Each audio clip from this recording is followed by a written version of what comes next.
Disney's Encanto is full of hilarious magical moments, from Luisa and Isabela's amazing songs to over-caffeinated kids and a sneaky shape-shifting cousin. Yippee-ki-yay movie lovers, I'm Jan, and in this video I'm counting down the top 11 funniest and most entertaining scenes in Encanto. Spoilers ahead, so take care. Of the three main village kids who pop up in the movie, Caffeinated Kid has the funniest moments. There's his feverish demand to know all the family's powers during the opening song. Tell us what everyone can do! And that's why coffee's for grown-ups. And what about the way he still hangs onto his coffee cup even when he's kicking a football? And how he revs himself up with caffeine to help rebuild the casita. Encanto co-director Jared Bush has revealed his official name is Pumped Juancho. As well as being adorably amusing, the Caffeinated Kid is also a nod to the Colombian custom of children drinking coffee. It's so comical during the first song how Mirabel has to constantly dodge questions from the kids about her own gift, and when they eventually find out she doesn't have one, she's humorously brought crashing down back to reality by a little girl. I am just as special as the rest of my family. Alright guys, where do I drop the wagon? Maybe your gift is being in denial. I made a rainbow! Camilo's shape-shifting abilities provide plenty of laughs, including when he pretends to be his sister. Camilo, stop pretending you're Dolores so you can have seconds. Worth a shot. When he makes fun of Isabela by turning into a suitor, and when he gets a shock as Bruno and Mirabel race noisily through the walls of the house. And amusingly, when his shapeshifting gets out of control, his head turns into a very young child who sprouts an enormous moustache. Bruno, who's been living alone for years, gets a heartbreakingly humorous moment with his alter egos when Mirabel asks him if he's been repairing the cracks in the house. All the patching's done by Hernando. Who is Hernando? I'm Hernando and I'm scared of nothing. I used to say my real gift was acting. I'm Jorge, I make the sparkle. By the way, Jorge pops up again briefly during the finale as the Madrigals rebuild their home. And how absolutely adorable is the scene where shy little Antonio gets his powers, communicates with his new animal friends, I understand you. rides through his rainforest room on the back of a jaguar, bounces about on a hammock and swings by on a snake. And frankly, let's face it, more movies would definitely benefit from adding capybaras. There's some wonderful little details in this scene too. If you look carefully, you can see Dolores put her hands over her ears as the crowd's cheers become too much for her super hearing. And what about the hilarious way that the perfectly poised golden child Isabela swings onto the scene as the family prepares for Antonio's gift ceremony? Did someone say flowers? Our angel. Please don't clap. Thank you. Oh, it's nothing. I love everything about this moment, from the way the murky scene changes to golden light as Isabela works her magic, to the priceless look on Mirabel's face as she watches her effortlessly graceful sister swing by, adored by everyone there, to the serious Rapunzel vibes I get from Isabela's magical swinging vines. And to cap it all, Isabela literally throws her gift in Mirabel's face. The incredibly catchy cha-cha style of We Don't Talk About Bruno is an ingenious way to show everything Mirabel's estranged uncles blamed for in the family. I love Peppa and Felix's dance routine as they explain how Bruno got inside her head, causing her to create a hurricane on their wedding day. And the way Bruno's painted as a villain, with Camilo shape-shifting and singing about rats on his back, is darkly humorous. Then there's the townsfolk blaming him for their woes, which shows how everyone uses him as a scapegoat for totally ordinary things that can happen to anyone. And if you watch carefully, there's a fantastic detail in the background which some of our eagle-eyed viewers spotted, as a hooded Bruno bops along to the music behind Dolores and Mirabel.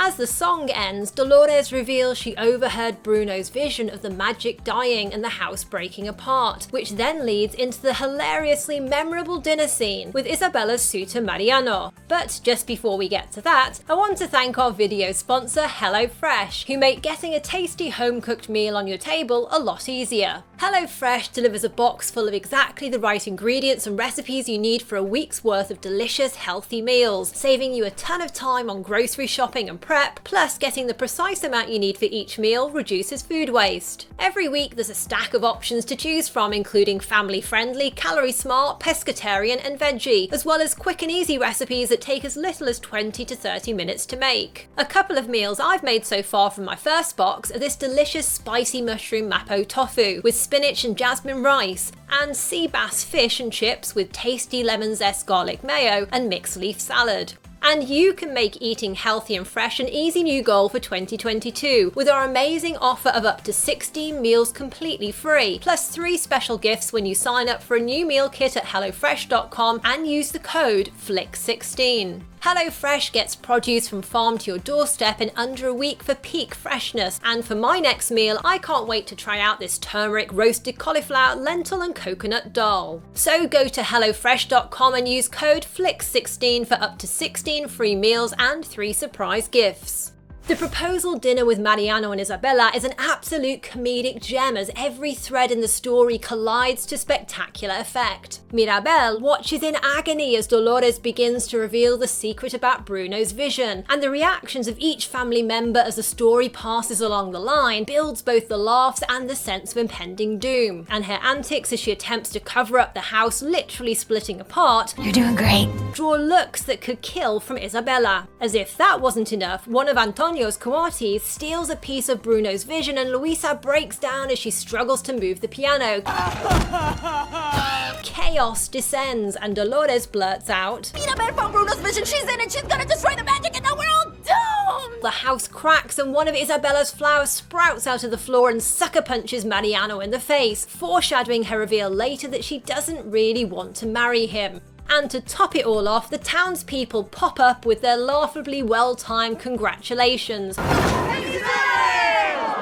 After Bruno's Rat Pack lead Mirabel to find where her uncle's been hiding all these years, we get some disgustingly funny moments thanks to his little rodent friends, who use his hairbrush and his toothbrushes to clean themselves, run the old-fashioned record player using it like an exercise wheel, fight over food scraps in his trousers, and provide free entertainment. What do you like, sports? This scene is a sneaky reference to Colombia's historic match against West Germany in the 1990 World Cup, and there's even a nod to El Cole, Colombia's most colourful, best-known football fan.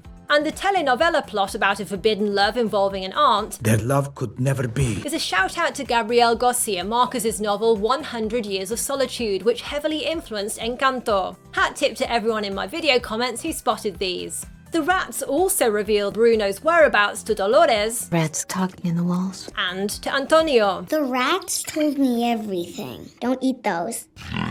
And the little rodents put in another appearance at the end of the movie as the family's photographers.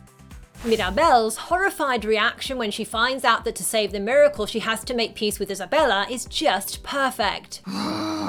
Look at how reluctant Mirabel is and how she tries to get it over with as quickly as possible, So we should just hug. Let's hug it out. compared to her sister who drags it out, gloatingly demanding an apology for the ruined dinner with Mariano. Go on. Apologize. Mirabel just can't go through with it though, and her accusations, You selfish, entitled princess. finally get Isabela to reveal her true feelings. I chuckled as she makes flowers sprout up into Mirabel's face as her anger at having to be constantly perfect erupts. As for her song, there's definite shades of Elsa's Let It Go song about it, which is funny given the Elsa-like poses in these flower statues, one of which Isabela goes on to decapitate. The multicoloured world Isabela creates for herself, embracing vibrant and sharply contrasting colours, is just gorgeous and a world away from her previous pastel colours. There's even a nice edge to her song as she grows some carnivorous plants. And it's impossible not to laugh when Isa makes another flower pop up out of nowhere to bop Mariano in the nose again. Luisa's Burnout anthem, Surface Pressure, is an insanely catchy, cleverly thought out piece of storytelling by Lin-Manuel Miranda about the burden of impossible expectations. And the whole sequence is beautifully animated, with loads of entertaining moments and ingenious hidden details, from the Titanic-style ship with the Madrigal name on the side heading for an iceberg, to Luisa shooting into the sky in a superhero pose, to Mirabel desperately holding on to a seemingly storm-tossed ship, but when the camera pulls back, we see she's actually riding the waves of Luisa's bulging bicep. And then there's the donkeys everywhere. They're Luisa's backing dancers and get some fun Busby Berkeley style shots during the song. They're the band playing on the Madrigal ship. They're the audience in the battle with Cerberus. They weigh down Luisa's scales, and they're decked out like unicorns with pink eyeshadow to match the candy-coloured clouds as Luisa rides them through the sky in a rare moment of joy. Then there's this moment where they slow-mo fall through the air, which I just love. And one's even there at the end of the movie with a tray of drinks to help Luisa finally relax. And if you want to discover even more brilliant details and Disney Easter eggs hidden in Encanto, tap here to watch my Things You Missed video. There's also a link in the video description. So what are your favourite moments in Encanto? Let me know in the comments below, and if you enjoyed this then do like and share this video, I really appreciate it. You can also tap left to learn all about the incredible deleted scenes and characters cut from the final movie, such as Isabela's magical potato people. Thanks for watching and see you next time, yippee-ki-yay movie lovers!